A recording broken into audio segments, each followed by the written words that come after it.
नारायणं नमस्कृत्य नरं चैव नरोत्तमं देवीं सरस्वतीं व्यासं ततो जयमुदीरयेत्।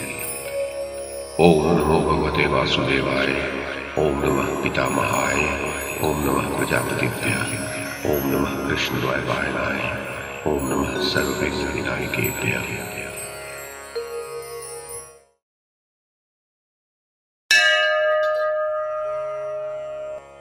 वैशंपायन जी कहते हैं, जनमेजय, युधिष्ठिर ने शल्य से पूछा, राजन, इंद्र और इंद्राणी को किस प्रकार अत्यंत घोर दुख उठाना पड़ा था, ये जानने की मुझे इच्छा है। शल्य ने कहा, भरत श्रेष्ठ, सुनो, मैं तुम्हें वह प्राचीन इतिहास सुनाता हूं। देवश्रेष्ठ त्वष्टा नाम के एक प्रजापति थे। इंद्र से द्वेष हो जाने के कारण उन्होंने एक 3 सिर वाला पुत्र उत्पन्न किया। वह बालक अपने एक मुख से वेद पाठ करता था, दूसरे से सुधा पान करता था और तीसरे से मानो सब दिशाओं को निगल जाएगा, इस प्रकार देखता था। वह बड़ा ही तेजस्वी, मृदु, जितेंद्रिय तथा धर्म और तप में तत्पर था। उसका तप बड़ा ही तीव्र और दुष्कर था। उस अतुलित तेजस्वी बालक का तपोबल और सत्य देखकर देवराज इंद्र को बड़ा खेद हुआ।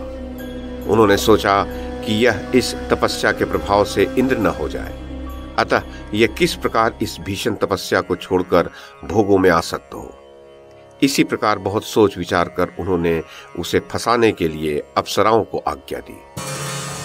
इंद्र की आज्ञा पाकर अप्सराएं त्रिशिरा के पास गईं और उसे भांति भांति के भावों से लुभाने लगी, किंतु त्रिशिरा अपनी इंद्रियों को वश में करके पूर्व समुद्र अर्थात प्रशांत महासागर के समान अविचल रहा।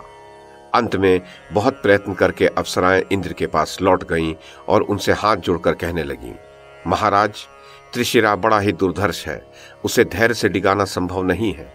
अब आप और जो कुछ करना चाहें वह करें। इंद्र ने अप्सराओं को सत्कार पूर्वक विदा कर दिया और स्वयं यह विचार किया कि आज मैं उस पर वज्र छोड़ूंगा, जिससे वह तुरंत ही नष्ट हो जाएगा। ऐसा निश्चय कर उन्होंने क्रोध में भरकर त्रिशिरा पर अपने भीषण वज्र का प्रहार किया। उसके लगते ही वह विशाल पर्वत शिखर के समान मृत्यु पाकर पृथ्वी पर गिर पड़ा। इससे इंद्र प्रसन्न और निर्भय होकर स्वर्गलोक को चले गए।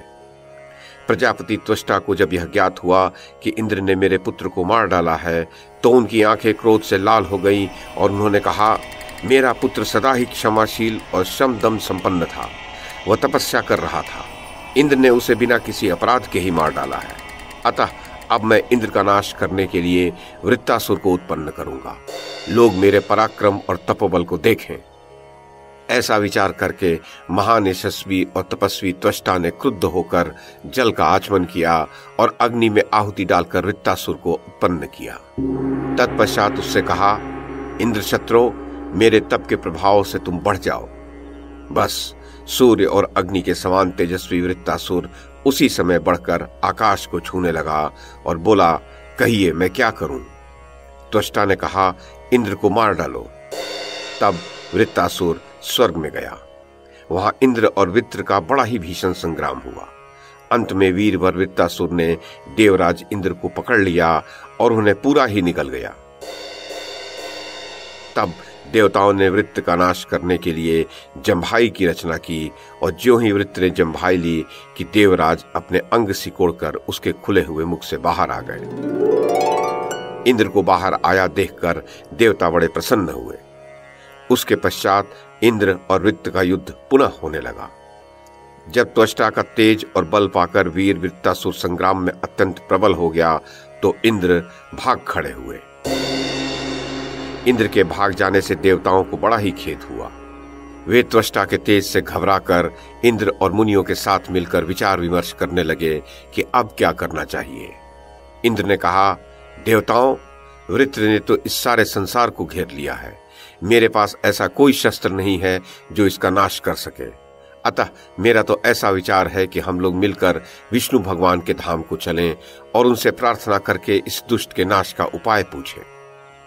युधिष्ठिर, इंद्र के इस प्रकार कहने पर सब देवता और ऋषिगण शरणागत वत्सल भगवान विष्णु की शरण में गए। वहां पहुंचकर देवताओं ने उनसे कहा, पूर्व काल में आपने अपने 3 डगों से तीनों लोकों को नाप लिया था। आप समस्त देवताओं के स्वामी हैं। ये सारा संसार आपसे व्याप्त है। आप देव देवेश्वर हैं। सब लोग आपको नमस्कार करते हैं। इस समय ये सारा जगत वृत्तासुर से व्याप्त है।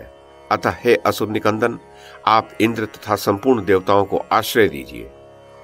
विष्णु भगवान ने कहा, मुझे तुम लोगों का हित अवश्य करना है, अतः मैं ऐसा उपाय बताता हूं जिससे उसका अंत हो जाएगा। तुम सब देवता, ऋषि और गंधर्व विश्व रूपधारी वृत्तासुर के पास जाओ और उसके प्रति साम नीति का प्रयोग करो। इससे तुम उसे जीत लोगे। देवताओं, इस प्रकार मेरे और इंद्र के प्रभाव से तुम्हारी जीत होगी।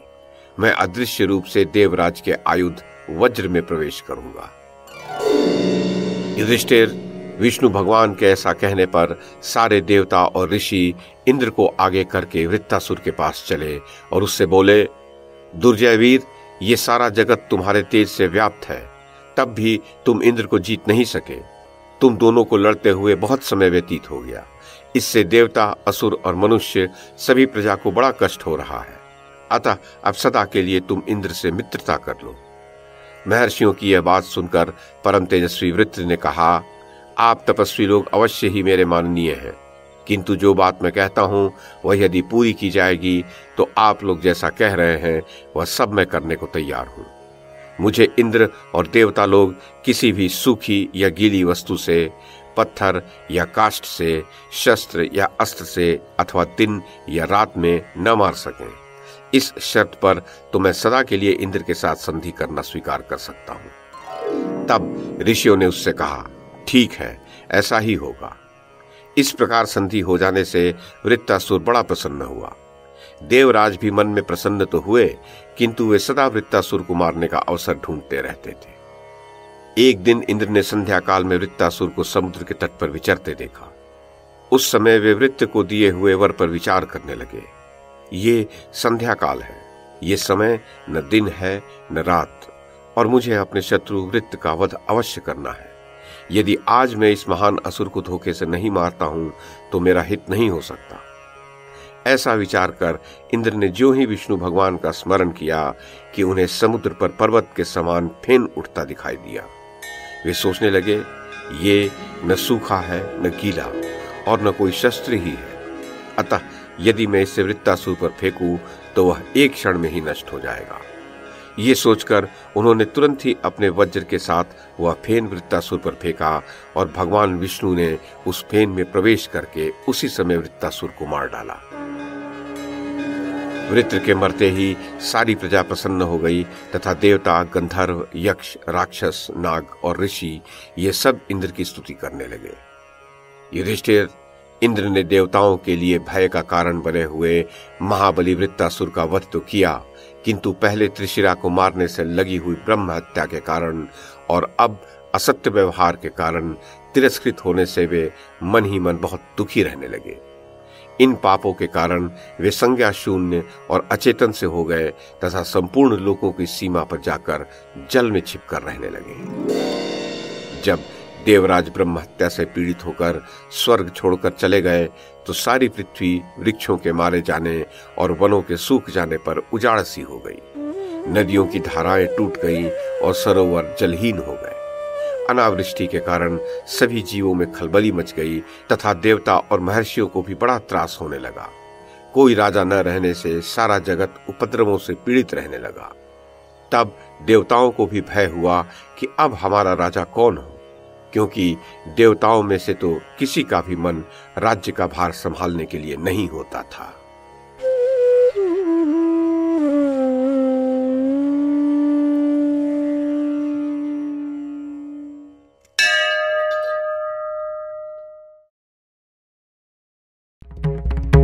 YouTube के माध्यम से महाभारत की कथा को एक श्रृंखला के रूप में प्रस्तुत करने का हमारा ये प्रयास यदि आपको सराहनीय लगा हो तो कृपया इस कड़ी को लाइक और शेयर करें, चैनल को सब्सक्राइब करें और बेल आइकन को दबाएं। साथ में अन्य लोगों को भी देखने के लिए प्रेरित करें। धन्यवाद और नमस्कार।